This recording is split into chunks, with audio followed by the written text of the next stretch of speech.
FM 6.2 Cyfernod adfer a gwrthdrawiad Lletraws. Mae'r maes llafur yn gofyn i ni ddeall a defnyddio momentum ac ergyd mewn dau ddimensiwn gan ddefnyddio vectorau. Mae'r fideo yn dilyn lan o'r fideo blaenorol 6.1 ar momentum ac ergyd. Deddf arbrofol Newton. Nawr ddwedodd ar gyfer dau wrthrych mewn gwrthdrawiad, mae cymhareb y bianedd gwahanu'r gwrthrychau i'r bianedd nesau yn gyson, ei elwir y cyfernod adfer ar gyfer y dau wrthrych. Fel arfer, roddir y symbol E i'r cyfernod adfer ac awn bod E yn hafel i'r bianedd gwahanu rannu dy'r bianedd nesau. Ar gyfer gwrthdrawiad Lletraws, gwrthdrawiad gyda plan neu wal, yn union cyn y gwrthdrawiad, os ddwedwn ni taw x yw'r llorweddol ac y yw'r vertigol, mae y bianedd sy'n dod at y wal a'r cyfeiriad yn i bedol 1 a i bedol 2 yn y ddau cyfeiriad, x gynta ac cyfeiriad y yn ail, felly dod at y wal neu'r plan. Felly'r bianedd nesau yn y cyfeiriad x bydd i bedol 1. Yn union ar ôl y gwrthdrawiad, felly mae wedi bwrw'r wal neu'r plan a mae'n adlamu i ffwrdd yng nghyfeiriad arall, felly mae fi nawr, sef yr cyflymder yn dod wrth y wal, yn mynd i fod minus v1 yn y cyfeiriad x plus v2 yn y cyfeiriad y. Felly, y bianedd gwahanu, y bianedd nawr nid cyflymder, does dim arwydd gyda fe, yw v1. Felly, y bianedd gwahanu, rannu'r bianedd nesau yn y sefyllfa yma, bydd ni'n gwahanu y wal a'r gwrthrych gyda v1 a ni'n dod ato fe gyda u1. Ni'n nesau gyda u1 yn y cyfeiriad x. Os yw'r plan yn llyfn, tra bydd gwrthrych yn cyffwrdd y plan, bydd yr adwaith y plan ar y gwrthrych yn perpendicular i'r plan. Felly, bydd yr ergyd ar y gwrthrych yn perpendicular i'r plan. Dyna'r ergyd mae'r plan yn rhoi ar y gwrthrych. Felly bydd yna ddim newid yng nghydran y cyflymder sy'n paralel i'r plan. Felly mae yn y cyfeiriad y, bydd u2 yn hafel i v2. Gwrthdrawiad Lletraws, os yw'r gwrthdrawiad rhwng dau sfer sydd ar un radiws, dechreuwch gyda diagram yn dangos yr enyd y gwrthdrawiad fel maen nhw'n gwrthdaro. Felly, tynnu llinell rhwng y canolau, fel bod chi'n gweld llinell le maen nhw'n gwrthdaro. Defnyddiwch hyn i ddiffinio'ch eich elynau, felly x ar hyd y llinell le maen nhw'n gwrthdaro ac y yn perpendicular iddo. Mynegwch cyflymiad cychwynnol a terfynol ar gyfer pob sfer ar ffurf vector gan ddefnyddio'r echelynau yma. Felly, os yw'r sferau yn llyfn, bydd yr ergydion yn weithredol ar hyd llinell y canolau, felly bydd yna ddim newid yng nghyflymder y gwahanol sferau yn perpendicular i'r canolau. Felly dim ond yn cyfeiriad y canolau bydd yna newid. Defnyddiwch cadwriaeth momentum a chanolbwyntwch ar gydrannau ar hyd llinell y canolau. Felly does dim angen ystyried yr mudiant yn perpendicular. Gallwch dwydwytho'r bianedd gwahanu neu nesad o'r cydrannau cyflymder cychwynnol, terfynol ar hyd y llinell canolau. Felly gallwn ysgrifennu hafaliad cyfernod adfer. Enghraifft fach. Mae gronyn mas 10.4 kg yn teithio ar hyd llawr lloddweddol llyfn ac yn nesau at wal vertigol llyfn ar fianedd 8.2 metr yr eiliad ar ongl 45 gradd i'r wal. Ar ôl y gwrthdrawiad, mae'r gronyn yn teithio ar fianedd 10 metr yr eiliad. Gweler y diagram. Darganfyddwch y cyfernod adfer rhwng y gronyn a'r wal a'r ergyd sy'n weithredol ar y gronyn yn ystod y gwrthdrawiad ar wal. Felly galwn y chelynau ni'n x yn perpendicular i'r wal ac y gyda'r wal. Fi yw tuag at y wal yw 8.2 a fi wrth y wal yw 10. 45 gradd yw'n bianedd tuag at y wal. Ni ddim yn gwybod y bianedd wrth y wal, galw fe'n theta. Felly yw, cydrannau yw 8.2 sin 45 yng nghyfeiriad x, sef perpendicular i'r wal, ac 8.2 cos 45 gyda'r wal yng nghyfeiriad y. A mae rhaid gweithio mas i 8 ar 1. Cos a sin 45 yn 1 dros 8.2. Yn symud wrth y wal, mae gyda ni minus 10 sin theta yng nghyfeiriad x a 10 cos theta yng nghyfeiriad y. Mae'r ergyd, y wal a'r y gronyn, yn perpendicular i'r wal. Does dim ergyd yng nghyfeiriad y, felly dim newid yng nghydran y, y cyflymder. Felly mae 8 yn goffo fod yn 10 cos theta, felly ni'n lle gweithio mas bod cos theta yn 4 dros 5 sy'n rhoi i ni bod sin theta gan ddefnyddio trionglau Pythagoras yn mynd i fod yn 3 dros 5.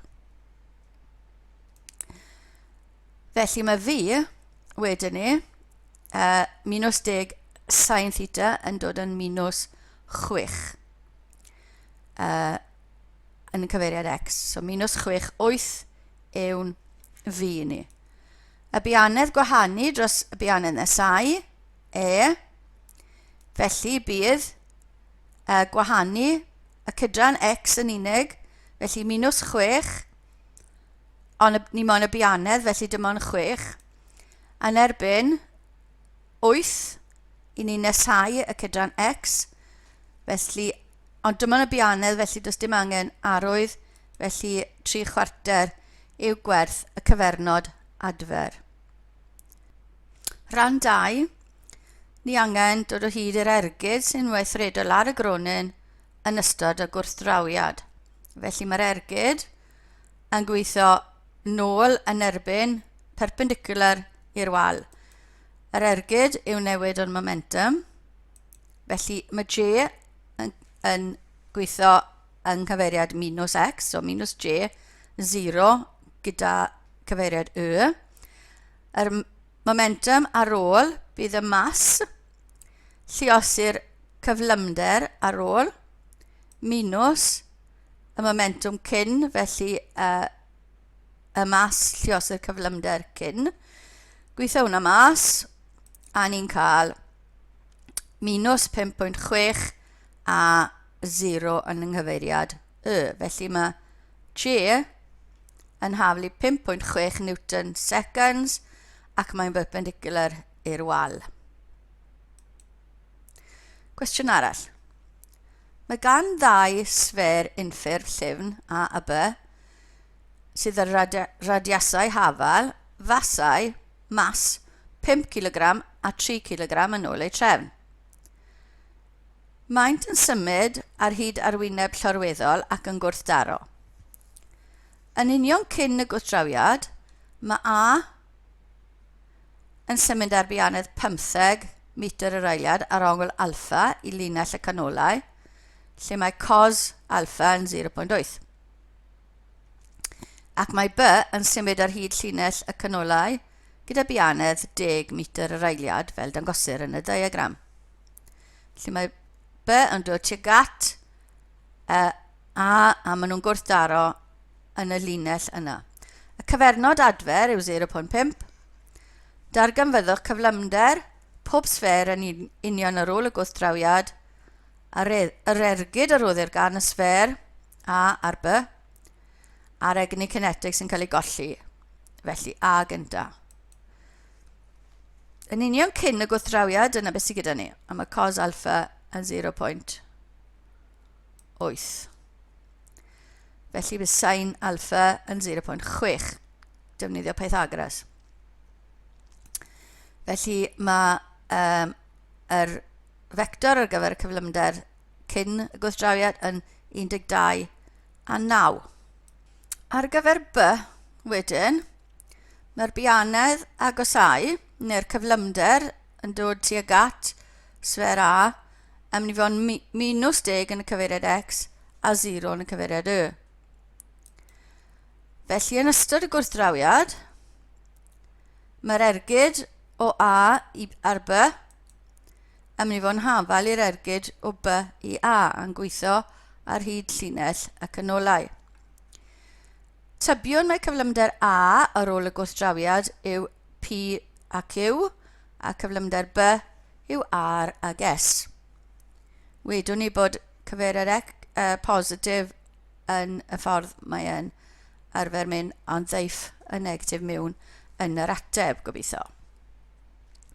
Mae ergyd A yn ystod y gwrthdrawiad dim ond yng nghyfeiriad X, felly does dim newid yn cydran Y ar gyfer cyflymder A. Felly, mae 9 yn goffo fan haflu Q, a dadl tebyg, mae S yn goffo fan haflu 0.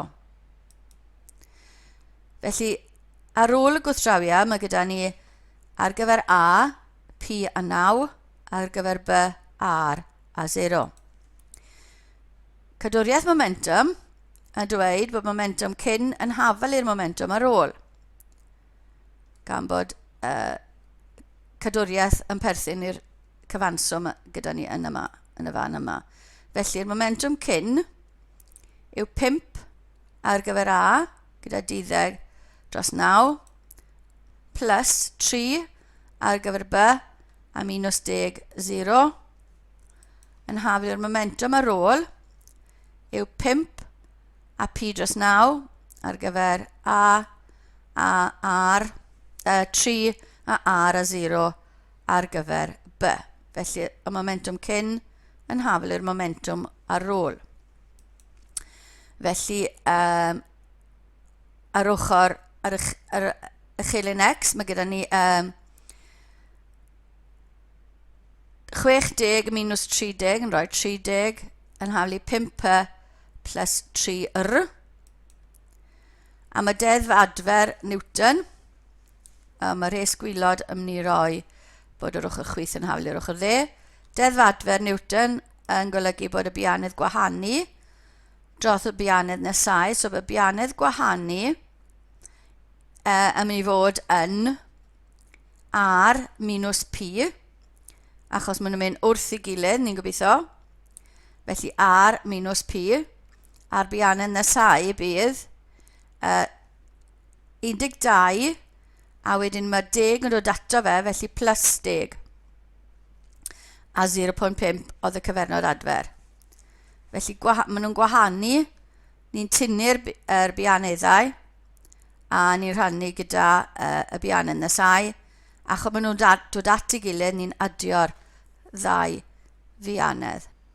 Felly lliosi 22 gyda 0.5, a ni'n cael 11 yn haflu r minus P, hafliadau cydamserol, a mae P yn gweithio mas i fod minus 3/8 a r yn 85 dros 8. Felly dyna beth sy'n digwydd ar ôl. Yr ergyd a roddir gan y sffer A ar gyfer sfer B yn ystod y gwrthdrawiad.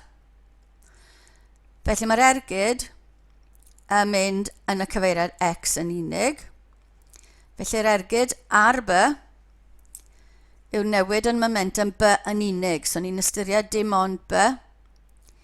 Felly momentum B ar ôl I yn y cyfeiriad X, so I0 yw'r ergyd, cyfeiriad x mas lluosir